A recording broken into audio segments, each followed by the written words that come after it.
diyaaradaha droniska dagaalka Turkiga tii ugu weyneed oo Turkigu soo saara Eksengur ayaa ku guuleystay tijaabooyinkii lagu sameeyay waxay awoodaa inay ka asibta bartilmaameedka si heerkeedu sareeyo joog sare oo gaarayo 20,000 oo cag iyo masaafo dhan 30 kiiloomitir.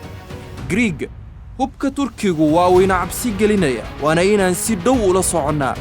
diyaaradii ugu cuslada droniska dagaalka Eksengur ayaa ka duushay magaalada Ankara iyadoo xambaarsan hub automatic oo waxna buriyo ee loo yaqaan KGK CH-82 oo culeyskiisu dhan yahay 340 kilogram.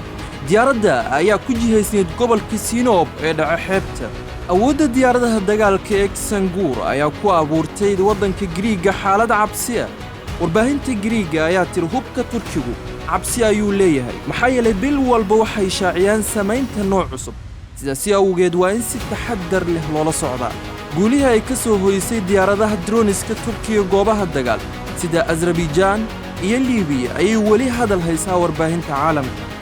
warbaahinta Greega ayaa iyaduna si warwar ku jirto oo uga sheekaynaysa dabaabaadka cirka ee Turkiga iyadoo sheegtay in Eksengur ay tahay nooca casriga ee dayuuradaha aanka UAV taasoo ku duuli karta hawada muddo dhan 40 saacadood iyadoona wax zaada oo dheeri aan u baahnayn.